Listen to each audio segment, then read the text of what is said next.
안녕하십니까. 이번 시간에는 아파트 값을 결정하는 변수들에 대해서 한번 알아보고, 왜 전문가도 그렇게 이야기하는가 하면 미래 아파트 가격은 우리가 알 수가 없다, 뭐 이런 이야기를 많이 합니다. 왜 그런가? 그렇지만 우리는 방향성을 알 수 있다 하는 겁니다. 그래서 집값, 아파트 값을 결정하는 수많은 변수가 어떤 것이 있는가에 대해서 알아보고, 그 중에서 가장 중요한 변수, 메이저 팩터가 뭐가 되겠는가에 대해서 한번 생각해 봄으로써 향후 그 변수들의 변화가 아파트 가격에 어떤 영향을 미칠 수 있는지, 그러한 것을 신호로 받아들일 수 있는 그런 안목이 된다, 뭐 이런 내용으로 한번 이야기해 보려고 합니다. 일단은 아파트 값을 결정하는 가장 중요한 변수 중에 하나가 수요 공급이다, 이런 이야기 하죠. 그래서 입주량, 멸실주택, 그다음에 결혼 등 가구 수의 변화가 수요 공급에 상당한 영향을 준다. 그리고 전세가율 변화, 이것도 상당히 중요한 영향이죠. 근데 최근에는 이거 더 중요한 게 이제 전세, 월세의 그 공급이 상당히 줄었다 하는 겁니다. 그렇죠? 다들 알고 있고, 이번 정부에서 어떻게 보면 가장 가파르게, 작년 2020년도에 가장 가파르게 아파트 가격이 상승했는 요인 중에 하나가 이 전세, 월세의 공급 물량이 대폭 줄었다. 즉 임대 3%로 인해 가지고 계약 갱신을 함으로 해 가지고 전월세 공급 물량이 상당히 줄어서 가격이 엄청나게 올랐다, 이렇게 볼 수 있죠. 그다음 새 아파트 분양은 왜 영향을 미치는가 하면, 일단 청약을 해가지고 당첨된 사람은 몇 년만 기다리면 새 아파트에 입주할 수 있다라는 이런 기대 심리로 인해 가지고 수요가 좀 감소하는. 그래서 입주 물량도 중요하지만 분양하는 물량도 중요하다, 뭐 이런 이야기를 하고 있습니다. 그 다음에 경제 여건, 경제 여건 보면 소득, 금리, 그 다음에 환율, 뭐 유동성, 가계부채 등 수많은 요소들에 의해서 아파트 가격이 결정된다, 이렇게 볼 수 있죠. 근데 대체적으로 이해되시는 게, 뭐 소득이 많은 거는 이해되고 금리가 높고 낮음에 의해서 영향을 미친다, 이렇게 얘기지만, 사실 우리가 상식적으로 알고 있는 금리가 높으면 아파트 가격은, 즉 융자에 대한 부담이 있으니까 가격은 좀 주춤하고 저금리 기조에서 아파트 가격이 올라간다, 이렇게 되어 있지만, 과거 역사를 보면요, 언제입니까? 이명박 대통령, 박근혜 대통령, 그 이전에는 이것이 좀 반대로 갔다는 이런 내용도 있습니다. 그래서 이명박 대통령 시절에는 금리가 아주 낮았는데도 불구하고 아파트 가격은 오르지 않았다. 지금과 우리가 알고 있는 일반적으로 경제학적으로 우리가 받아들여지고 알고 있는 그러한 사실들이 적용되지 않았다 하는 겁니다. 그 다음에 환율이 상당한 영향을 미칩니다. 그러니까 환율이 우리나라 국내 대기업, 우리나라 수출 주도형 그런 국가이기 때문에, 지금 미국에서 돈을 엄청나게 푸는데 그와 더불어 우리나라도 일정량의 돈을 풀어야 된다. 그렇지 않으면 뭡니까? 이 환율 방어가 안 되죠. 원화가 너무 강세가 돼가지고 1달러에 한 1200원 하는 게 1달러에 600원 되면 뭡니까? 대기업들이 망하죠. 그렇다 보니까 우리나라 화폐도 이렇게 찍어내야 되는 그런 효과도 있다 하는 거. 그래서 그로 인해 가지고 유동성이 증가한다 하는 겁니다. 증가하고 가계부채, 이런 내용이 있습니다. 그럼 과연 이것을 실질적으로 어느 정도 되는지 이러한 것만 직접 보여주는 사이트가 있습니다. 제가 한번 조사를 미리 떼어봤는데, 우리나라 지금 보면 100대 통계 지표에 보면 가계 신용이 지금 1682조라고 합니다. 2020년 3, 4분기에 거의 한 1700조 정도 되죠. 여기 곡선 보일지 모르겠지만 이 곡선이 계속적으로 뭡니까? 계속적으로 이렇게 올라간다. 계속적으로. 그렇죠? 계속적으로 올라간다, 이렇게 보시면 되고, 그 다음에 M2, 흔히 말하는 광의통화. M2는 어떻게 되냐? M2도 마찬가지다. 2020년 11을 보면 3183조입니다. 3183조. 그러면 2019년 11월 달 이때 기준으로 보면 2,900조입니다. 2,900조. 그러니까 한 300조 가까이가 늘었다 이거죠. 300조가 시중에 M2가 증가했다 이렇게 보시면 되겠습니다. 300조. 그러니까 2019년 이때에 비해 가지고 지금 이때가 한 300조 가량 늘었다 이렇게 보시면 되죠.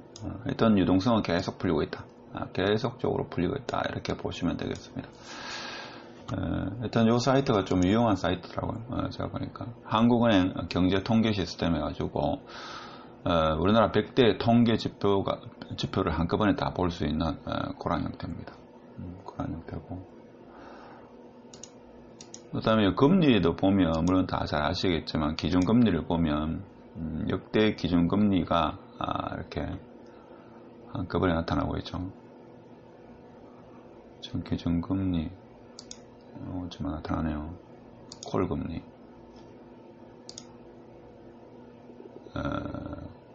국고채 수익률, 뭐 기타 등등 이러한 정보를 좀 쉽게 얻어볼 수 있다 하는 겁니다. 자, 이 정도 보시고,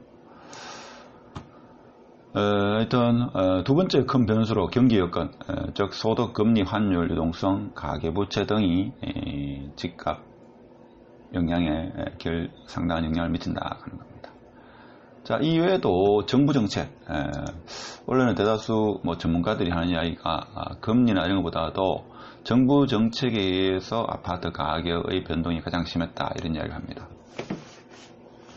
그래서 대출 규제 같은 경우에는 어떻게 보면 유동성과 연관이 되는 건데, 하여튼 뭐 세금 규제도 그렇고 그렇지만 이번 정부에서는 말 그대로 뭡니까, 부동산 자체에 대한 어떤 수요에 대한 정부 정책이 좀 패착이 아니었나 이런 이야기를 하죠. 사실 정부도 이 부분에 대해서는 인정을 하고 있습니다. 새 대통령, 새 인사에서 연설에서 부동산 정책에 대해서 좀 사과를 했는 부분이죠. 그러니까 그동안의 잘못을 좀 시인했다 이렇게 볼 수 있습니다. 그리고 또 중요한 요소가 매수 심리 변화입니다. 그렇죠? 매수 심리. 가장 큰 것 중 하나가 뭡니까? 교육입니다. 교육. 그리고 남북관계. 근데 최근에 남북관계가 거의 뭐 부동산에 그렇게 영향을 미쳤다고 볼 수는 없지만, 이 남북관계가 경색되고 함을 가지고 주식시장 그리고 환율에 영향을 미치면 또 부동산에 미미아마 영향을 미친다 이렇게 볼 수 있겠습니다. 근데 제가 볼 때는 오히려 교육과 남북관계보다는 어떻게 보면 직주근접 해가지고 직장과 주거.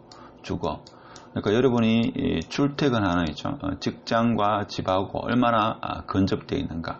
이것이 제가 볼 때는 집값에 상당한 영향을 미친다. 매수하려는 그런 수요가 아무래도 직장 가까운 그런 지역에 교육 여건도 좋은 그런 지역에 매수하려는 경향이 나타나다. 우리가 이렇게 볼 수 있겠습니다. 그 다음에 또 외부 환경 변수가 있죠. 사실 이 모든 것을 무너뜨릴 수 있는 게 어떻게 보면 위기, 글로벌적인 위기. 이거는 우리 국내의 영향보다는 외부적인 변수가 더 크죠. 그래서 글로벌 경제 위기라든지 금융 위기, 아니면 전쟁이라든지 뭐 여러 가지 지금과 같은 코로나19.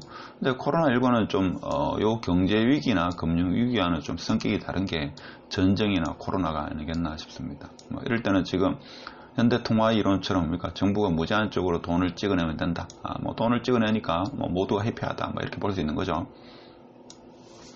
미래 세대가 그것을 부담해야 된다는 뭐 그런 것도 있습니다만은 학습을 해보니까 경기가 어려울 때 이도저도 정부가 할 수 있는 게 없을 때는 돈을 찍어내면 되더라 해가지고 돈을 끝도 없이 찍어냈습니다. 그것이 금융위기 08년도부터 해가지고 2019년도, 자, 2019년도까지 찍어낸 미 달러보다도 2020년 한 해 동안 미국에서 찍어낸 달러 돈이 더 많다.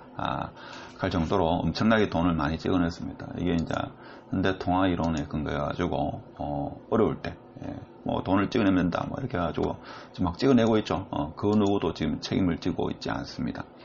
그래서 이러한 여러 가지 변수들, 집값에 결정적인 영향을 하는 여러 가지 변수들 중에서 물론 이외에도 많이 있겠죠. 가장 중요한 변수가 뭐겠는가 보면 어떻게 보면 유동성이죠. 유동성입니다. 유동성과 정부 정책이다. 물론 금리가 영향을 미칩니다만은 여러분이 데이터를 나중에 내가 기회가 되면 한번 다시 한번 찍겠습니다만은 이명박 박근혜 정권 때 있죠. 그때는 특히 이명박 정권 때는 금리가 아주 낮은데도 불구하고 집값은 더 어려웠다. 집값은 흔히 말해서 박살이 났습니다. 자, 그래도 봤을 때는 금리가 낮다고 해가지고 꼭 집값이 오르는 것만은 아니다 하는 겁니다. 그래서 요거는 좀 맞지 않는 그런 게 있습니다. 그래서 오히려 유동성은 지금 코로나19와 같이 정부 정책, 재정 정책, 그리고 국민의 주머니에 통장에 현금을 직접 이렇게 꽂아두는, 입금하는 이런 유동성, 그 다음에 환율에 따라 가지고 돈을 풀어야 되는, 어쩔 수 없이 풀어야 되는 유동성, 이 유동성과 정부 정책, 그리고 수요와 공급이 아니겠나 싶습니다. 사실 수요와 공급은 뭡니까? 겉으로 드러나는, 표면적으로 드러나는 그런 결과다, 저는 그렇게 봅니다. 그래서 전세, 월세 시장이 이 정부 정책으로 인해 가지고 공급이 엄청나게 감소하고 수요는 늘어났다 가는 게 매매 시장의 상승을 일으켰다 가는 게 일반적입니다. 그러면 이러한 수많은 것들 중에서 우리는 사실 미래를 예측하지 못한다 합니다. 그렇지만 우리가 방향성을 알 수 있습니다. 지금 이런 상태에서 하락한다, 아니면 이 시점에서 상승한다. 이것은 우리가 방향성을 알 수 있습니다. 그래서 이 방향성을 보고 아파트를 매수할지 말지를 우리는 결정해야 됩니다. 그래서 이 많은 변수 중에서 다른 것은 고정인데 변화가 없는데 특정 하나가 유동성이 갑자기 증가한다든지 이렇게 되면 아파트 가격의 상승, 이렇게 특정 하나의 변수, 한두 개의 변수가 변할 때 우리는 그것을 신호로 인지할 수 있는 그런 능력은 있어야 되겠죠. 그래서 결국은 방향성을 우리가 알아차리고 우리가 아파트를 매수한다, 이렇게 보시면 투자에 참고가 되지 않겠나 싶습니다. 오늘 아파트 가격, 집값을 결정하는 변수들에 대해서 알아봤고, 그 중에서 중요한 변수가 있습니다. 이 수많은 변수 중에서 변화하지 않는 것이 있고 특정한 시점에 변화하는 것이 있습니다. 변화하는 것을 보고 우리는 집값의 방향성을 알고 매도 전략을 펼치시면 된다라는 이런 말씀을 드리고 오늘 영상 마치도록 하겠습니다. 감사합니다.